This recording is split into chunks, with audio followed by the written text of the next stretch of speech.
Hello friends, continuation of our lesson number 6, Effects of British Rule in India. In previous lecture I have explained you about two topics, that how economically prosperous India was till 18th century and how when British ruled over here till for 200 years and how our prosperity and wealth was destroyed. We studied it after when British got the right of Deewani right, यानी कि land revenue collect करने की जब उनको right मिल गए, उसके बाद उन्होंने पीजेंट्स और एग्रीकल्चर की कैसी कंडीशन कर दी, सोशल लाइफ में इफेक्ट क्या होने लगी. Now today we will study about the destruction of Indian trade. British ने जब यहाँ पे सभी चीज में रूल करना शुरू कर दिया तो इंडियन ट्रेड पर, हमारी इंडियन इंडस्ट्रीज पे क्या इफेक्ट होना शुरू हुआ. और जब काफ़ी सारी रिफॉर्म्स यानी चेंजेस इंडिया में आने लगी तो ये चेंजेस पे हमारे लोगों पर, इंडियंस पे क्या इफेक्ट होने लगे. So page number 33 of your text book, destruction of Indian trade and industry. British rule में जब ब्रिटिश यहाँ पे रूल कर रहा था तो इंडियन ट्रेड और इंडियन इंडस्ट्री पे ब्रिटिश की क्या इफेक्ट हुई. इंडिया में हैंडलूम पहले से ही काफ़ी फेमस रहा है. सप्लाई टेक्सटाइल एशिया और यूरोप में उसकी मार्केट्स थी जहाँ पे हमारे इंडियन हैंडलूम की चीज़ें जाती हैं. The traders from the European countries used to come to India to purchase this handloom commodities, जैसे कि jute, handmade, silk, woollen, cotton textile. इस सब की काफ़ी हाई डिमांड थी यूरोपियन मार्केट में. और सबसे ज़्यादा फेमस था Dhaka, muslin of Dhaka. It is a soft and delicate muslin of Dhaka जो यहाँ से जाता है. Apart from textile, commodities such as salt, pepper, sugar, ये भी सारी चीज़ें एक्सपोर्ट होती थी, जिसकी वजह से इंडिया में ट्रिमेंडस अमाउंट ऑफ गोल्ड और सिल्वर का इनफ्लो था. ठीक है, तो इंडियन ट्रेड होता था हमारा कमोडिटीज से, जो हैंडलूम होती थी, जो कॉटन टेक्सटाइल्स होती थी, जो काफ़ी डिमांड थी, सिल्क, जूट और वो सब. मसलिन ऑफ धागा काफ़ी वर्ल्ड फेमस थी. अपार्ट फ्रॉम टेक्सटाइल, कमोडिटीज थी, वो भी काफ़ी डिमांड थी, तो जिसकी वजह से गोल्ड और सिल्वर का काफ़ी इनफ्लो था. Page number 34, the whole scenario change जब ब्रिटिश रूल यहाँ पे इम्प्लीमेंट, यानी ब्रिटिश रूल यहाँ पे स्टार्ट हुआ. जो गोल्ड और सिल्वर था वो रिवर्स हो गया, राइट, यानी कि अब हमारे पास नहीं रहता था, वो ब्रिटिश के पास रहता था. जब इंडस्ट्रियल रेवोल्यूशन शुरू हुआ, British took 500 crore rupees as per today standard only from Bengal during that. और जब इंडस्ट्रियल रेवोल्यूशन है तो हमारी ही वेल्थ में से उन्होंने 500 करोड़ ले लिया था, राइट. तो पूरी काफ़ी वेल्थ उन्होंने अपने कंट्री में एक्यूमुलेट यानी इकट्ठा कर ली. जो रॉ मटेरियल यहाँ पे ग्रो होता था, ठीक है, उनका रूल शुरू हो गया है यहाँ पे. वो हमको एक्सप्लॉइट करना, उन्होंने फार्मर्स को एक्सप्लॉइट करना शुरू कर दिया. उनको पता थी ये सारी चीज़ें डिमांड में तो है, जूट, सिल्क, और ये जो रॉ मटेरियल यहाँ पे cotton, suppose it is a raw material, right. तो जो यहाँ पे ग्रो होता था वो फार्मर्स से चीप रेट पे परचेज करते थे उसको, और हाई रेट पे यूरोपियन कंट्री में वो सेल करते थे. एक वो चीज़ करते थे, ठीक है. With the help of the raw materials produced in India and the money collected from Indian business and industries in England prosper. Their mills started progressing. Their mills यानी ब्रिटिश की वहाँ पे मिल्स काफ़ी प्रोग्रेस करने लगी. The cloth manufactured in England was import to India. यहाँ से raw material cheap rate पे लेके जाते थे और वहाँ पे कंप्लीट गारमेंट बना देते थे, मैन्युफैक्चर करते थे. वहाँ से कपड़ा बन के यहाँ पे आता था.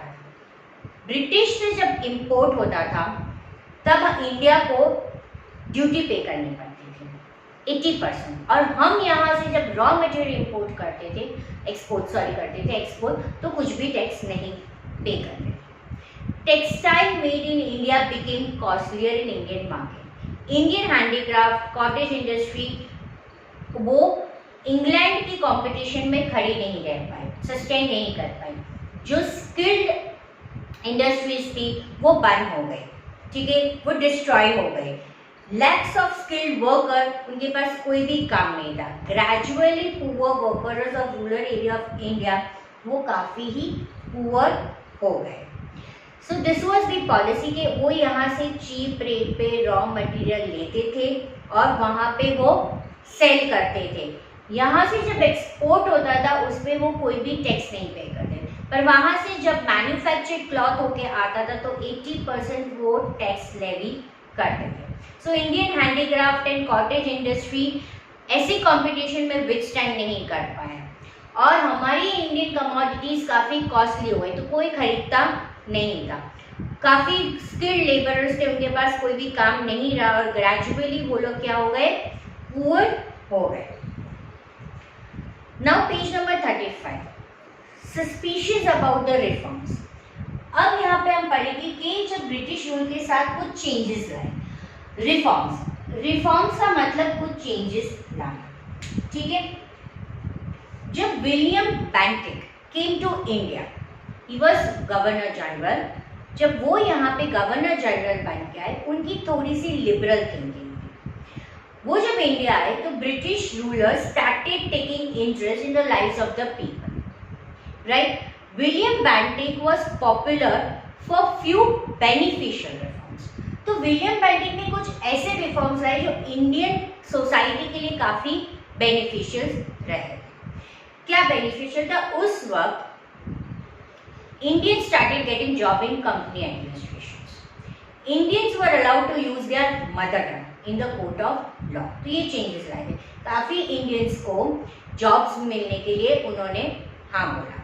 फिर आप आपकी कोर्ट लॉ में मदर टंग यूज करते हैं। राजा राम मोहन रॉय जो एक सोशल रिफॉर्मर थे, वो ट्राई कर रहे थे कि कैसे भी करके sati system, right, sati, social evil of sati. What do you mean by sati? जब आपके हस्बैंड मर जाते हैं तो आप उसी के पाए पे आप जिंदा जल के मर जाए, तो वो सिस्टम वहाँ उस वक्त इविल कस्टम चल रहा था। तो राजा राम मोहन राम जो सोशल रिफॉर्मर थे, वो काफ़ी कोशिश कर रहे थे कि कैसे भी इविल प्रैक्टिस बंद हो। With the help of William Bentinck एक लॉ पास किया गया in the year 1829। In the year law was pass for banning Sati system, क्या कोई भी सती सिस्टम प्रैक्टिस नहीं करेगा, ठीक है। तो 3 चेंजेस विलियम बेंटिक ने लाई। सबसे पहले Indians were allowed in the jobs, they were given the jobs in the company administration. Second, Indians were allowed to use their mother tongue in the court law. Third, Raja Ram Mohan Roy with the help of William Bentinck passed a law to ban sati system in 1829. So these 3 reforms were beneficial to Indian society. जब lord William Bentinck आए तो उन्होंने 3 beneficial systems pass किए। During the time of William Bentinck the English ruler try to eradicate social evils. उन्होंने काफ़ी कोशिश की कि सोसाइटी में जो भी सोशल इविल्स हो रही है वो इरेडिकेट करें, पर जब ये इरेडिकेट हो रहा था तो सोसाइटी के जो ऑर्थोडॉक्स लोग होते थे वो इस रिफॉर्म को सस्पिशियस माइंड में देखते थे। उनको लग रहा था कि ये जानबूझ के कर रहे हैं, हमें क्रिश्चियनिटी में कन्वर्ट करने के लिए कर रहे हैं, ठीक है। तो ये सारी रिफॉर्म से काफी लोग थे जो ऑर्थोडॉक्स थिंकिंग थे, they were not happy. Now there was another reform, it was introduction of English education which was introduced in 1834। The company passed a new resolution कि they will spend 1 lakh rupee every year in the education. Finally, an education committee was formed during the time of Bentinck. In year 1834, Lord Macaulay, he introduced a English education, right? Education method which was advocated by Macaulay could not benefit the youth. Indian lost the advantage of acquiring the Asian knowledge and skill developed by their ancestors. Now in 1834, Lord Macaulay introduced the English education, but ये सभी को beneficial नहीं हो रहा था, because few people thought कि जो हमारी स्किल्स और नॉलेज थी एंसेस्टर की वो लॉस हो जाएगी। The method of British education system was opposed by many of them, और उसमें एक थे Mahatma Gandhi. Mahatma Gandhi was never happy with compulsory English education. It called to give million knowledge of English is to enslave them, right? और Lord मैकॉली के पीछे ये था भी एक मोटो भी था कि अगर हम सबको इंग्लिश में एजुकेट कर लेंगे तो हम लोग इजीली हमारे एडमिनिस्ट्रेशन में उनको जॉब के लिए ले सकते हैं, राइट? पर उन्हें हमारा एनस्लेव यानी गुलाम बना के रखेंगे। हम जो प्राइस पे उनको यानी कि जो सैलरी पे बोलेंगे वो सैलरी पे उनको कंपलसरी काम करना पड़ेगा। उन्हें इंग्लैंड से किसी को भी क्लार्क के लिए बुलाना नहीं पड़ेगा। So that was the reason they wanted us to educate in English. So Mahatma Gandhi said that educating this 1 million educating this million of people means आप हमें गुलाम बना रहे हो, right? We have enslaved the nation को तो आपने गुलाम बना दिया है। सो प्लीज ऐसे लोगों को इंग्लिश एजुकेट करके मत करो। So Mahatma Gandhi was totally opposed for English education. Later in 1857 3 universities were set up.